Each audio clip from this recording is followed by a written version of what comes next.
ചേട്ടാ നമസ്കാരം. നമസ്കാരം. ചേട്ടാ, സിന്ധു നദീജല വ്യവസ്ഥയുടെ ഇന്ത്യയുടെ നീക്കങ്ങൾ അത് പാകിസ്ഥാന്റെ ജലസുരക്ഷയ്ക്ക് ഭീഷണിയാണെന്ന് ബോധ്യപ്പെട്ടാൽ സൈനിക നടപടി സ്വീകരിക്കുമെന്ന് പാകിസ്ഥാൻ ഇപ്പം മുന്നറിയിപ്പ് നൽകിയിരിക്കുകയാണ്. നമ്മൾ ഓരോ ദിവസവും പറയുന്ന കാര്യങ്ങൾ, അതായത് യുദ്ധം ഉണ്ടാകും എന്നുള്ള സംഭവങ്ങൾ ഇപ്പോൾ അത് സത്യമായി കൊണ്ടിരിക്കുകയാണ്. അകലങ്ങളിൽ നിന്ന് നമ്മൾ പറഞ്ഞുകൊണ്ടിരുന്നത് ഇപ്പോൾ അടുത്തേക്ക് വരുന്നു എന്നുള്ള വാർത്തകൾ മലയാള മാധ്യമങ്ങൾ പോലും ഇപ്പോൾ റിപ്പോർട്ട് ചെയ്യുകയാണ്. പാകിസ്ഥാൻ പ്രതിരോധ മന്ത്രി ഖ്വാജ ആസിഫ് ഇന്ത്യക്കെതിരെ യുദ്ധം ചെയ്യും എന്ന് പറഞ്ഞ് രംഗത്തെത്തിയിരിക്കുകയാണ്.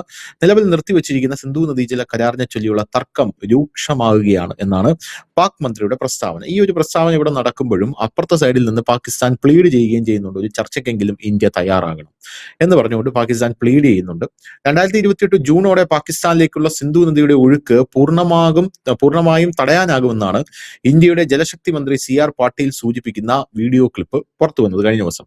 അപ്പൊ ഈ വീഡിയോ ക്ലിപ്പ് പുറത്തു വന്നതിന് പിന്നാലെയാണ് ഈ ഖ്വാജ ആസിഫിന്റെ പ്രതികരണം. ഇന്ത്യ ജലഭദ്രത തടസ്സപ്പെടുത്തിയാൽ യുദ്ധം ചെയ്യും എന്നാണ് ഇയാളുടെ മുന്നറിയിപ്പ്. ഖ്വാജ ആസിഫിന്റെ നിലവിൽ കടുത്ത ജലക്ഷാമം പാകിസ്ഥാനിൽ ഓൾറെഡി ഉണ്ട്.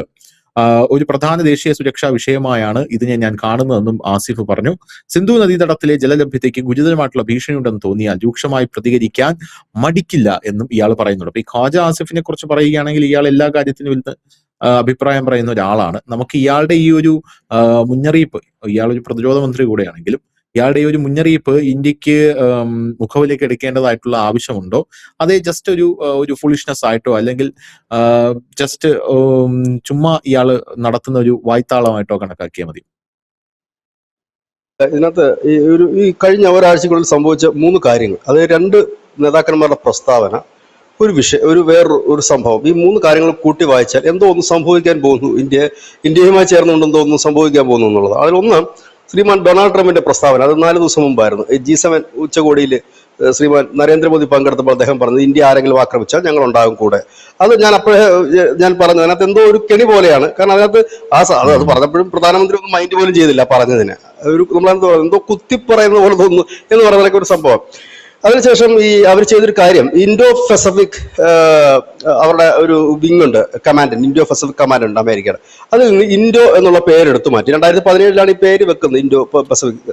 അതായത് ചൈനയ്ക്ക് ഒരു മുന്നറിയിപ്പ് എന്ന നിലയിലാണ് അന്ന് അതിനെ വ്യാഖ്യാനിക്കപ്പെട്ടിരുന്നത്. ചൈന വലിയ പ്രശ്നമൊക്കെ ഉണ്ടാക്കിയതാണ് ഈ ഇൻഡോ എന്നുള്ള പേര് വെക്കാൻ കഴിയില്ല. പക്ഷെ യഥാർത്ഥത്തിൽ ആ പേര് വെച്ചത് പസഫിക് മേഖലയിൽ മാത്രമല്ല ഇന്ത്യൻ മഹാസമുദ്രത്തിലും ഞങ്ങളുടെ സ്വാധീനമുണ്ട് എന്ന് അമേരിക്ക ഒന്ന് കാണിക്കാൻ, ചൈനയെ കാണിക്കാൻ കൂടിയാണ് ആ പേര് ഉപയോഗിച്ചത്. പക്ഷെ ഇപ്പോൾ ആ പേരെടുത്ത് മാറ്റിക്കുന്നു, വെറും പസഫിക്, US പസഫിക് കമാൻഡ് അങ്ങനെ ആക്കിയിരിക്കുന്നത്. അതിപ്പോ എല്ലാവരും അതിനെ കാണുന്നത് ചൈനയെ സുഖിപ്പിക്കാൻ വേണ്ടിയിട്ടാണ് അത് അങ്ങനെ ചെയ്തത് എന്നാണ് ഇപ്പോൾ പുതിയതായി വരുന്നൊരു വ്യാഖ്യാനം. കാരണം ട്രംപിനെ സംബന്ധിച്ച് ഇപ്പോൾ വലിയ കടുത്ത സാമ്പത്തിക പ്രതിസന്ധിയിലേക്ക് അമേരിക്ക പോകുന്നുണ്ട്. അപ്പൊ അദ്ദേഹത്തിന് മുഖം രക്ഷിച്ചേ മതിയാകും. അങ്ങനെ ഒരു സാഹചര്യത്തിൽ ചൈനയെ പിണക്കിക്കൊണ്ട് മുൻപോട്ട് പോവുക അസാധ്യമായ കാര്യമാണ്. കാരണം നമ്മൾ കണ്ടതാണ് ചൈനയോട് ഉടക്കി ട്രംപിന് എങ്ങും എത്താൻ പറ്റിയില്ല എന്നുള്ളത്. അപ്പോ കാരണം ഈ സാമ്പത്തിക പ്രതിസന്ധി രൂക്ഷമാകുമ്പോൾ വിലക്കയറ്റം രൂക്ഷമാകുമ്പോൾ ചൈനയെ പോലെയുള്ള രാജ്യങ്ങളിൽ നിന്ന് വില കുറഞ്ഞ സാധനങ്ങൾ എത്തിക്കുക എന്നുള്ളത് ഒരു കാര്യം കൂടിയാണ്. അപ്പൊ അവിടെ ചൈനയുമായി കൂടുതൽ എടുക്കുമ്പോൾ തൽക്കാലം ഇന്ത്യ വേണ്ട എന്നുള്ള നിലയിലേക്കാണ് 1. 2, ഇന്ത്യയുമായി വ്യാപാര കരാർ ഒപ്പിടാത്തതിൽ വലിയ ഒരു കലിപ്പ് ട്രംപിന് ഇപ്പോഴും നിലനിൽക്കുന്നുണ്ട്.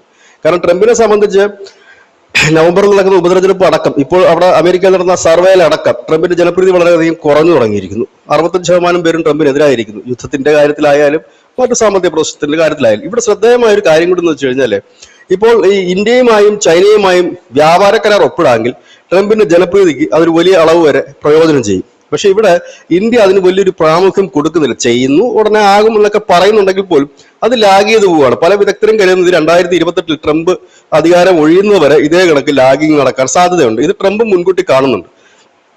ഇതിനിടയിലാണ് പാകിസ്ഥാന്റെ പ്രതിരോധ മന്ത്രി ഖ്വാജ ആസിഫിന്റെ പ്രസ്താവന. ഇദ്ദേഹത്തിന്റെ പ്രസ്താവന നമുക്ക് സിമ്പിൾ ആയിട്ടോ ഫുളിഷ്നെസ് ആയിട്ടോ കാണാൻ കഴിയില്ല. കാരണം ഇദ്ദേഹത്തിന്റെ ഇതിനു മുമ്പുള്ള പ്രസ്താവനകൾ നോക്കുമ്പോൾ അതിനുശേഷം അത് സംഭവങ്ങൾ നടന്നിട്ടുമുണ്ട്. പ്രത്യേകിച്ച് ഓപ്പറേഷൻ സിന്ദൂർ സമയങ്ങളിലൊക്കെ ഇദ്ദേഹം നടത്തിയ പല പ്രസ്താവനകളും അതിനുശേഷം പാകിസ്ഥാൻ നടത്തുന്ന പല ആക്രമണങ്ങളും ഒക്കെ നമ്മൾ കണ്ടിട്ടുള്ളതാണ്. അതായത് പഹൽഗാം, ഓപ്പറേഷൻ സിന്ദൂറിന് മുൻപായിരുന്നു ഖ്വാജ ആസിഫിന്റെ നിരന്തര പ്രസ്താവനകളായിരുന്നു. ശരിക്കും പറഞ്ഞു കഴിഞ്ഞാൽ ഈ പാകിസ്ഥാന്റെ ഒരു മൗത്ത് പീസ് പോലെയാണ് ഇദ്ദേഹം സംസാരിക്കുന്നത്. അതുകൂടാതെ തന്നെ അഫ്ഗാൻ വിഷയങ്ങളിൽ അഫ്ഗാനെ ഞങ്ങൾ ആക്രമിച്ചിരിക്കും എന്ന് പറഞ്ഞ് 2 ദിവസം കഴിയുമ്പോഴും 1 ആഴ്ച കഴിയുമ്പോഴും അഫ്ഗാനിൽ ആക്രമണം നടക്കാറുണ്ട്. അപ്പൊ അങ്ങനെയൊക്കെ നോക്കുമ്പോൾ ഖ്വാജ ആസിഫ് പറയുന്നതിന് നമുക്ക് പൂർണ്ണമായി തള്ളിക്കളയാൻ കഴിയുകയുമില്ല. പക്ഷെ ഇത്തവണ ഒരു ചെറിയ പ്രശ്നമുണ്ട്. കാരണം ഈ സിന്ധു നദീജല കരാർ പാകിസ്ഥാൻ ഉയർത്തിക്കൊണ്ട് വരുമ്പോൾ വിദഗ്ധർ പറയുന്ന ഒരു കാര്യമുണ്ട്, അത് അന്തർദേശീയ തലത്തിലെ വിദഗ്ധർ പറയുന്ന കാര്യമുണ്ട്. ഈ പാകിസ്ഥാനെ സംബന്ധിച്ച് ഈ ജലം അവരുടെ നാട്ടിലുള്ള വെള്ളം തന്നെ ആയാലും, ഈ സിന്ധു നദീജലം മാത്രമല്ല, അവിടെ കൂടെ ഉള്ള നദികളിലെയും മറ്റും വെള്ളമായാലും അതിനെ ഈ വേണ്ട വിധത്തിൽ വിനിയോഗിക്കാനോ അത് എത്തിക്കാനോ ഇവർക്ക് കഴിയുന്നില്ല. അത് ഉദാഹരണം ഞാൻ പറഞ്ഞുതരാം. ഒരു 2 കൊല്ലം മുമ്പ് ഈ ഇവിടെ സിന്ധു പ്രവിശ്യയിൽ ഒരു കനാൽ നിർമ്മിക്കുന്നു. ഈ ജലം എല്ലായിടത്തേക്കും കൊണ്ടുപോകാൻ വേണ്ടിയിട്ട് ഒരു കനാൽ നിർമ്മിക്കുന്നു. തുടർന്ന് അവിടുത്തെ ജനങ്ങൾ വലിയ പ്രശ്നത്തിലായി, വലിയ സമരം, റോഡൊക്കെ ബ്ലോക്ക് ചെയ്ത സമരം. അവിടെയൊക്കെ അവിചാരിതമായിട്ട് നമ്മുടെ സർദാരിയുടെ, അതായത് അവിടുത്തെ പ്രസിഡന്റിന്റെ, പാകിസ്ഥാൻ പ്രസിഡന്റിന്റെ മകള് അതുവഴി കടന്നു പോകുന്നു. ജനം എല്ലാം കൂടെ കാറ് വളഞ്ഞവരെ പതി കിട്ടും.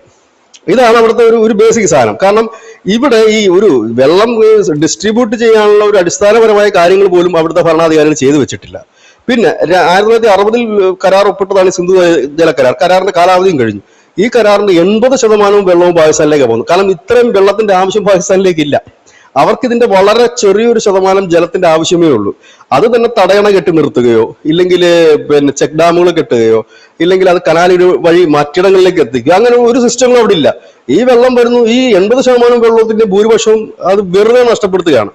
അങ്ങനെ ഇരിക്കുമ്പോഴാണ് ഇന്ത്യ പറഞ്ഞത്, പഴയ കാലത്ത് ഇതല്ലേ, ഞങ്ങളുടെ നാട്ടിൽ ഒരുപാട് പ്രശ്നങ്ങളുണ്ട്, ജനങ്ങൾ കൂടി, ആവശ്യങ്ങൾ കൂടി, വൈദ്യുതി ആവശ്യങ്ങളെ കൂടി, അതുകൊണ്ട് നമുക്കിത് ഒന്ന് വീണ്ടും ഒന്ന് ഈ കരാർ പുനഃപരിശോധിക്കാം, കുറച്ച് കാര്യങ്ങൾ എഴുതി ചേർക്കാമെന്ന് പറഞ്ഞ് 2019 മുതൽ ഇന്ത്യ പാകിസ്ഥാൻ നിരന്തരം കത്തയക്കുന്നതാണ്. ഒറ്റ കത്തിന് പോലും ഒരു മറുപടി കൊടുത്തില്ല എന്നുള്ളതാണ് വളരെ രസാവഹമായ ഒരു കാര്യം ഇതിനകത്ത്. അപ്പോഴാണ് ഈ സിന്ധു നദീജലം ഉയർത്തിക്കൊണ്ടുവരുന്നത്. ഇവിടെ ഞാൻ ഈ സിന്ധു നദീജല പ്രശ്നത്തെ ഉയർത്തിക്കൊണ്ടുവരുന്നത്, നിലവിൽ പാകിസ്ഥാനിൽ സിന്ധു നദീജലം ഇല്ലാത്തത് കൊണ്ട് പ്രശ്നങ്ങളില്ല. പകരം ഇതൊരു വിഷയമാക്കി ഇനി ഭാവിയിൽ വരുമോ എന്ന് നമുക്കറിയില്ല, ചിലപ്പോൾ ഒരു വിഷയം വന്നേക്കാം. അതിനെ ഉയർത്തിക്കൊണ്ട് വന്ന് ഇന്ത്യയെ പ്രഷറൈസ് ചെയ്യുക, ഒരു യുദ്ധത്തിലേക്ക് എത്തിക്കുക. കാരണം അത് പാകിസ്ഥാന്റെ മാത്രം ആവശ്യമല്ല, ചൈനയുടെ ആവശ്യമാണ്, അമേരിക്കയുടെ ആവശ്യമാണ്. ഇത് മുൻകൂട്ടി കണ്ടിട്ടാകണം ഇന്ത്യ വളരെ വേഗമാണ് കൂടുതൽ ആയുധങ്ങൾ വാങ്ങി സംഭരിക്കുന്ന ഒരു കാഴ്ച നമുക്ക് കാണാൻ കഴിയുന്നത്. S-400 ഒക്കെ വളരെ ത്വരിതഗതിയിലാണ്. ഇനി ഒരു യുദ്ധം വന്നു കഴിഞ്ഞാൽ ഇന്ത്യക്ക് പിടിച്ചു നിൽക്കാൻ എന്ന് പറഞ്ഞാൽ സിവിലിയൻസിനെ അത് ബാധിക്കുമെന്നൊക്കെ പറയുന്ന പ്രസ്താവനകളൊക്കെ നമ്മൾ കണ്ടതാണ്. ഈ യുദ്ധത്തെക്കുറിച്ച് നമ്മളിപ്പോൾ ചർച്ച ചെയ്യുന്നുണ്ട്, യുദ്ധത്തെക്കുറിച്ച് നമ്മളിപ്പോൾ വിശകലനം ചെയ്യുന്നുണ്ട്, യുദ്ധം ഉണ്ടാകുമെന്ന് പറയുന്നുണ്ട്. പാകിസ്ഥാന്റെ ആവശ്യം ഇൻഡസ് റിവർ ട്രീറ്റി പുനഃസ്ഥാപിക്കുക, അവർ ചർച്ചയ്ക്ക് ഇന്ത്യ വിളിക്കുന്നുണ്ട്. അപ്പോൾ ഈ ഒരു സാഹചര്യത്തിൽ നമ്മൾ യുദ്ധത്തിന് പാകിസ്ഥാനോട് പോകുന്നത്, അതിനോട് വ്യക്തിപരമായിട്ട് എനിക്കൊരു അഭിപ്രായമില്ല. നമുക്കിത് ചർച്ചയിലൂടെ പരിഹരിക്കാൻ ഒരു മാർഗ്ഗമില്ല. കാരണം യുദ്ധം തുടങ്ങിക്കഴിഞ്ഞാൽ പിന്നെ അത് നമ്മളെല്ലാവരെയും ബാധിക്കും. നമ്മളിപ്പോൾ ഇറാനും അമേരിക്കയും തമ്മിലുള്ള യുദ്ധത്തിൽ നമ്മൾ കണ്ടതാണ്, നമ്മൾ ഒരുപാട് കഷ്ടപ്പെട്ടു.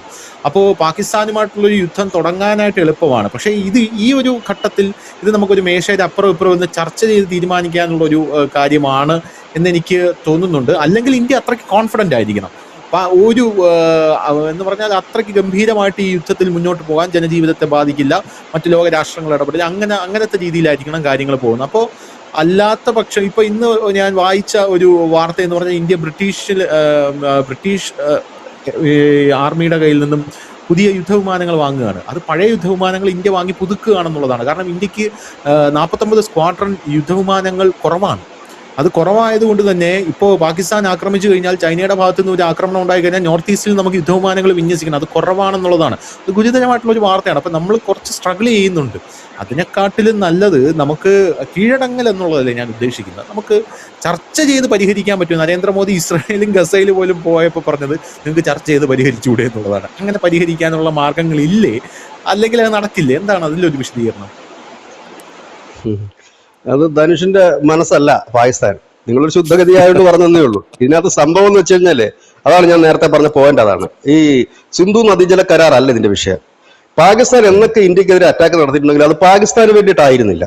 ടെറർ അറ്റാക്ക് നടത്തിയിട്ടുണ്ടെങ്കിൽ അത് പാകിസ്ഥാന് വേണ്ടിയിട്ടായിരുന്നില്ല.